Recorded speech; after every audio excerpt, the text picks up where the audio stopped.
kasi hindi natin pwedeng inventohin ang ebanghelyo. Hindi natin pwedeng i-distort. Hindi mo pwedeng dagdagan. Hindi mo pwedeng bawasan. Kung ano yung original, i-align mo yung mensahe mo doon sa apostles' teaching.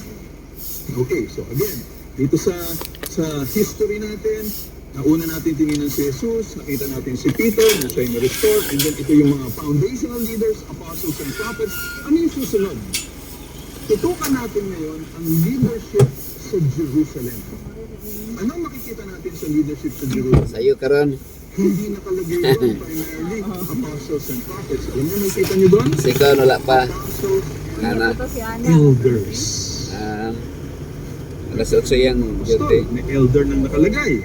Ito ay Huibis pa din ko atong flight. ng Acts 15. Okay. Tingnan nyo ang verse 2, verse 4, verse 6, verse 22, verse 22. Tingnan nyo Acts Akon ra. 16, Ano na, verse 4, Huibis, Bernes, antun Sabado apostles and the elders. sa Ayas. Papakita rito na itong dalawang Domingo kami makauli. mga leader na to, sila yung namumuno Ayas, ang dun sa SSD doon, iglesia ba? sa Jerusalem. Mga Sila yung mga 2 nagdi-discuss kilometers yata. tungkol sa mga controversial na mga issues na nagdi-disturbo, na 2 kilometers away. dun sa Gentile church, dun sa Tugol rito, ang PPH. doon sila Paul, Doon si po ng Barnabas, PPH. tapos merong pumunta na Ayaw, tama. Lahi man din ang PPH, galing no? sa Jerusalem church, sabi, hindi kayo pwedeng ligtas hanggang Di ba hindi kayo nakaadto mo sa magpapa-circumcise. social? Kailangan sumunod muna kayo sa law of Moses na disturbo yung Gentile church. Natur na ninyo na diha. Nagpadala sila ng representative sa Gentile church, pumunta doon sa Jerusalem church para itanong sa mga apostol. Itanong mo kay Sulia, no? Sagot dito sa issue na to. So yung mga apostles and elders ng Jerusalem church discuss, usap, sila yung nag-isip, sila yung nag-pray, tinanong, Lord, ano ba kumbagang solusyon dito? All the while, sensitive sila kung saan sila dadalhin at anong wisdom na ibibigay ng Panginoon sa kanila. So again, sa Jerusalem, andun apostles and elders. Pero again, let's move dito sa history nito. Nagkaroon ng transition. Eventually, naging elders na lang sa bawat iglesia. Wala na yung mga apostol. So itong arrangement na to ng elders and apostles na nag-serve bilang bahagi ng leadership team ay hindi tumagal. Kailan nabago to? Nabago ito noong si Pablo at si Barnabas nagkaroon ng missions work sa Gentile cities.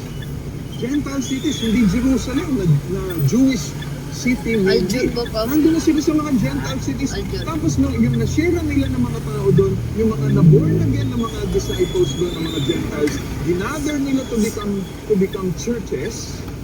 And then, itong kanilang ginawa. Kasi hindi mas sila pwede Yan yung magtagal doon. gabi, Pastor. Si Pablo bilang Yan, nagkapalit na mo. Barnabas Wala bilang sila kasama yung ni single Peter. na bed. Yeah. Intention Wala na sila. pumunta. Gusto pa nila pumunta sa iba't ibang mga lugar. Ha? So, ano nangyari? Akining Samsung. Ito sabi ni Dr. Luke. Ano na raw? History, Evangelyo dito sa Nasa unahan. Sabi ng Acts 14, 21 to 22. Ano, display balik yan.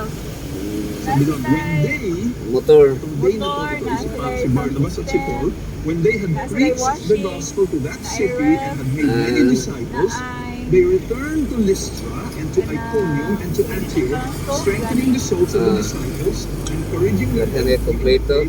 and saying, that with many tribulations we Hindi kini? enter the kingdom of God.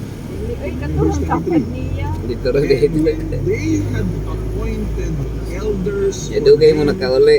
in every church, with prayer and fasting, they committed them to the Lord in whom they had believed. Tignan niyo kung ginawa ngayon? They appointed elders for them in every church. Sa bawat iglesia, isang grupo ng mga elders ang kanilang importance. Doon ang nangyari yung transition. Nawala na yung apostol. Elder na lang. So napansin nyo? Ito ang comment tuloy ng iba. Dahil dito sa bagay nito, sabi ng iba, the church is not Si only Aljon developed until functioning and qualified elders, plural, are established. Ang sinasabi nila, hindi sapat na sa bawat iglesia, isa lang ang pastor.